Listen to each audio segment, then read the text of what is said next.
সময় এই দেশ পতন হয়েছিল।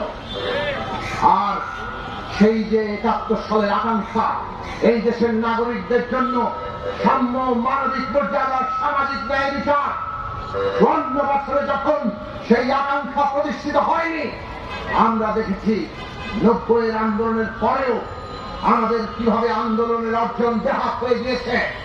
২৪-এর গণঅভ্যুত্থানে সারা দেশের মানুষ মনে হয় মাটি খুঁড়ে জেগে উঠেছেন সেই আকাঙ্ক্ষা প্রতিষ্ঠা করার জন্য, বৈষম্যহীন বাংলাদেশ প্রতিষ্ঠা করার জন্য। স্পষ্টতই রক্তস্নাত অভ্যুত্থান আমাদের সামনে জনগণের আকাঙ্ক্ষা, জনগণ যে সংগ্রামের মধ্যে যে দিশা, সেটা হাজির করেছেন। সেই দিশাগুলো কি?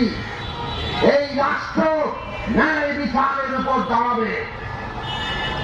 রাষ্ট্র গঠিত হয়, যে রাষ্ট্র ন্যায় বিচার দিতে পারে না সেই রাষ্ট্র টিকে থাকতে পারে না। শেখ হাসিনার রাষ্ট্র প্রমাণ করেছে ন্যায় বিচার কেড়ে নিয়ে হত্যা খুনের উপর ক্ষমতা আঁকড়ে থাকতে গিয়ে তারা উৎখাত হয়ে গিয়েছে। এই বাংলাদেশের পুনর্গঠন, নতুন যাত্রা ন্যায় বিচারের উপর দাঁড়াতে হবে। সকল হত্যাকাণ্ড, গুম খুন, সব ধরনের লুটপাট এবং ঘরে বাইরে যত ধরনের অপরাধ হয়, মানুষ যাতে ন্যায় বিচার পায় সেই রকম ব্যবস্থা আমাদের কায়েম করতে হবে।